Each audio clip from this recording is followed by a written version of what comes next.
Berjumpa lagi dengan Kak Agnes tentunya, dan kali ini kita berada dalam edisi cerita sekolah minggu. Nah teman-teman, kita akan belajar nih salah satu cerita Alkitab yang tentunya bakal memberikan kita pengetahuan yang baru, bahkan menambah wawasan kita tentang Alkitab. Dan kita mau belajar bersama-sama apa yang Tuhan inginkan bagi kita melalui cerita Alkitab kali ini. Nah teman-teman, hari ini kita mau belajar tentang integritas. Integritas, apa ya integritas? Integritas adalah keselarasan antara pikiran kita, perkataan kita, dan tindakan kita. Jadi apa yang kita pikirkan, apa yang kita katakan, dan juga apa yang kita lakukan, itu semua sejalan atau sama. Nggak ada perbedaan nih teman-teman. Antara apa yang kita pikirkan sama yang kita katakan itu berbeda. Tidak seperti itu ya di integritas. Nah, integritas kali ini kita mau belajar tentang kejujuran. Apa teman-teman? Kejujuran. Oke, hari ini kita mau belajar tentang kejujuran.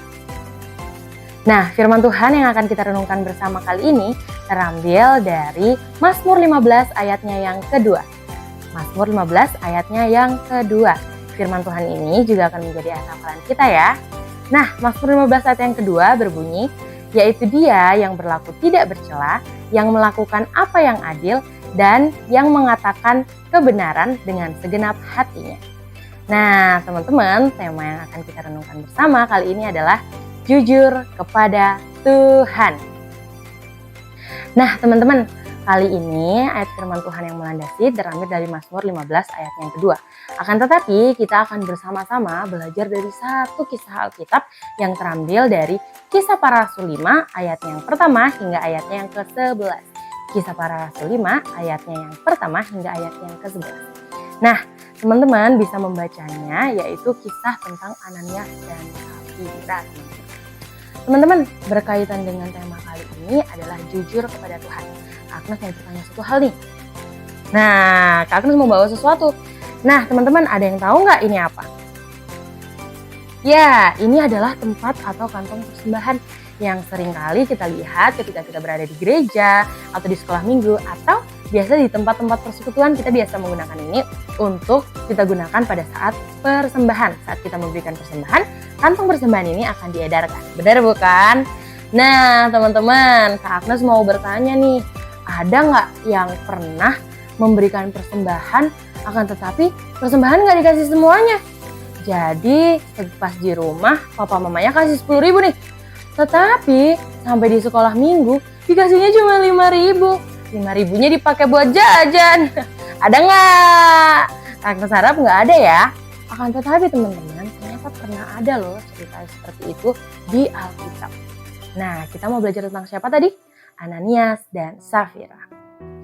Nah teman-teman, Ananias dan Safira ini adalah sepasang suami istri. Jadi Ananias dan Safira ini adalah orang yang ingin mempersembahkan milik mereka kepada Tuhan dengan cara mereka menjual sebagian ladang mereka, sebagian tanah milik mereka. Mereka menjualkan sebagian tanah mereka dan akhirnya mereka mendapat uang dan ingin mempersembahkan seluruh uang yang mereka dapatkan dari hasil penjualan itu kepada rasul-rasul dan meletakkan di bawah kaki rasul-rasul. Akan tetapi teman-teman, ada yang unik. Mereka mengatakan ingin memberikan semua hasilnya kepada rasul-rasul untuk dipersembahkan kepada Tuhan. Akan tetapi ternyata mereka memberikan hanya sebagian, hanya setengah. Mereka bersekongkol. Ananias dan Safira ini bersepakat untuk memberikan hanya setengah dari hasil yang mereka jual atau hasil dari yang mereka dapatkan, teman-teman. Nah, pada saat itu Rasul Petrus dikuasai oleh Roh Kudus sehingga dia mengetahui apa yang diperbuat oleh Ananias dan Safira. Sehingga pada saat Ananias datang kepada Petrus untuk memberikan persembahannya yang hanya setengah itu, Petrus mengetahui bahwa itu hanya setengah, tidak sepenuhnya atau tidak seutuhnya. Akhirnya Petrus berkata, "Mengapa kamu berdusta? Mengapa kamu berbohong? Kamu bukan hanya berbohong kepada manusia, tetapi kamu berbohong kepada Tuhan. Karena kamu berjanji ingin memberikan sepenuhnya, akan memberikan seluruhnya, tetapi kamu hanya memberikan setengahnya." Akhirnya apa yang terjadi teman-teman? Ananias rebah ke tanah dan kemudian putuslah nyawanya atau mati seketika itu juga. Wah, luar biasa sekali ya. Tentunya kita pasti takut ya teman-teman. Ada kisah ketika berbohong langsung mati teman-teman. Wah. Nah selanjutnya Ananias yang sudah meninggal itu dibawa oleh orang-orang muda dan dikuburkan. Setelah itu teman-teman 3 jam kemudian datanglah istrinya yang tidak mengetahui kejadian sebelumnya seperti apa. Dia tidak mengetahui bahwa suaminya sudah meninggal dan dikuburkan. Akhirnya di situ pada saat Safira datang, Petrus bertanya, "Benarkah kamu menjual tanah kamu dengan harga sekian?"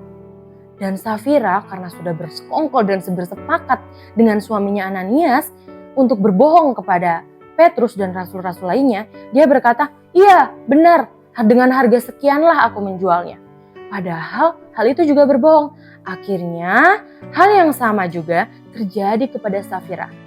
Hal yang terjadi kepada Ananias terjadi juga kepada Safira, di mana Petrus berkata bahwa kamu telah berbohong, kamu telah berdusta kepada Allah. Akhirnya apa teman-teman? Setelah perkataan itu, Safira juga rebah ke tanah dan akhirnya putuslah nyawanya. Kemudian apa teman-teman?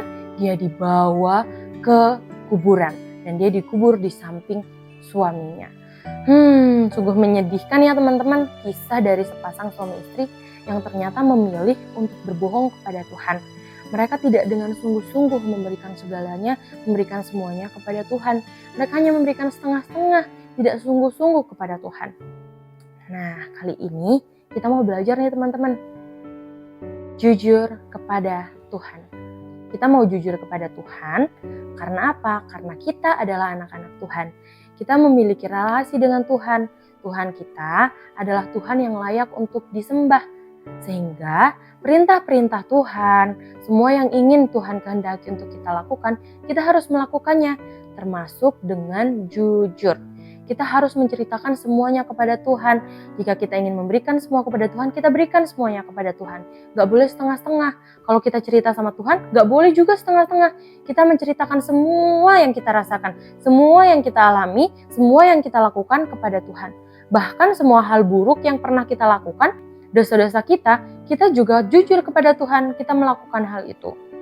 Itu yang Tuhan inginkan buat kita anak-anak Tuhan. Tuhan mau kita menjadi anak-anak Tuhan yang berintegritas teman-teman. Menjadi anak-anak Tuhan yang jujur kepada Tuhan. Berkata apa adanya kepada Tuhan. Nah teman-teman, kita sudah belajar ya tentang integritas itu sendiri. Di mana salah satu dari bagian dari integritas adalah kejujuran. Dan kali ini kita belajar tentang bagaimana kita harus jujur kepada Tuhan. Kita harus jujur tentang apa yang kita rasakan, tentang apa yang kita alami, tentang apa yang sudah kita lakukan dan juga apa yang kita berikan kepada Tuhan.